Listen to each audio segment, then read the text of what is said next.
सिंधु साहब का, लायलपुर से, फैसलाबाद से। उन्होंने कहा जी कि आपकी शायरी की किताब हाथ लगी या पिछले पहर का चांद, तो आप तो बहुत ही खुफिया किस्म के शायर हैं। तो खुफिया शायर तो मैं नहीं हूँ, लेकिन मुझे कॉलम निगारी खा गई। मेरा पहला रोमांस शायरी ही था, लेकिन फिर शायरी की दुनिया देख के मैं थोड़ा मायूस भी हुआ। तो इसमें मुझे लगा कि डेली बेसिस पे मोरलेस आप मैसेज दे सकते हो, अपने हमवतनों को, दोस्तों को बात कर सकते हो, कम्युनिकेट कर सकते हो। तो अब भी मैं कभी कभी शेर लिखता हूँ। मैं एक तो ताज़ा तरीन शेर मैं आपको सुनाता हूँ। मेरे वतन का भी क्या पूछते हो हम वतनों, मेरे वतन का भी क्या पूछते हो हम वतनों, घिरा हुआ है हिरन भेड़ियों के नरगे में। अच्छा, पाकिस्तान की सूरत हाल से के बाद एक और शेर मैं आपको सुनाता हूँ। मैं को गज़ल मुझे इस वक्त याद नहीं, टूटे हुए एक एक शेर जो याद आ रहा है वो मैं आपको पेश कर देता हूँ। बिछड़ गया था जो बचपन में भूलता ही नहीं, बिछड़ गया था जो बचपन में भूलता ही नहीं, किसी भी और को ये दिल कबूलता ही नहीं। बचपन के दोस्त बहुत कीमती होते हैं। फिर एक शेर है, जिंदगी भागते भागते गिर गई, जिंदगी भागते भागते गिर गई, चोट ऐसी लगी थी फिर उठ ना सकी, यही जिंदगी की औकात है।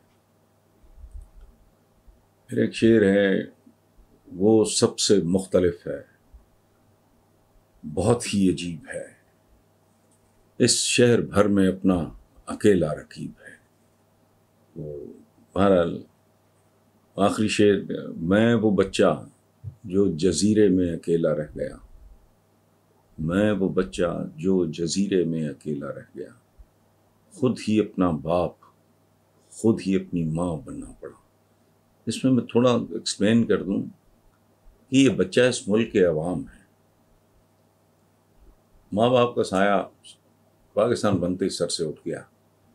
उसके बाद एक वीरान जजीरा, कोई हुकूक नहीं,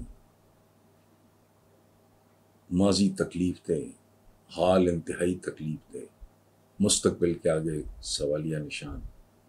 सो ये अवाम मुझे कभी कभी मुझे इन पर गुस्सा भी चढ़ता है, सच्ची बात है, लेकिन मोस्टली इन्हें देख के इनकी हालत ज़ार, क्या उम्मीदें लेके चले थे। मैं सोचता हूँ जब लोग अपने घर बार छोड़ के आए 74 साल पहले, तो मैं आज तक वो हौके देख रहा हूँ लोगों के, जो आज भी नस्ल जिंदा है।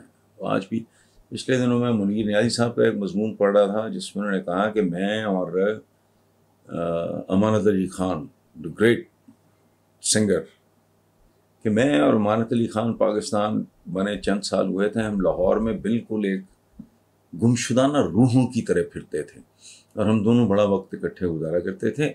मैं अमानत अली खान को होशियारपुर की बातें बताता और किस्से सुनाता था, और अमानत अली खान मुझे अपने शहर पटियाला की बातें सुनाया करता था, और वो प्यार से पटियाला को पतियाला कहता था। तो मैंने उससे पूछा कि यार तुम क्या पतियाला पतियाला करते रहते हो? तो उसने कहा वो पत्तों से भरा हुआ शहर था, खज़ां में सड़कें पत्तों से भरी होती थी और बहार में दरख्त भरे होते थे पत्तों से। मैं खुद जब जालंधर गया पहली बार, जालंधर, अमृतसर, लुधियाना, मेरे चूँकि बुजुर्गों के शहर हैं, तो मट्टी लेके आया था। और एक हमारे टीचर होते थे शोर अलीग, एक नामवर शायर भी हैं, वो हमें उर्दू पढ़ाया करते थे गवर्नमेंट कॉलेज लायलपुर में, जिसे बाद में इन्होंने फैसलाबाद बनाया, चूँकि ये यही कुछ कर सकते हैं।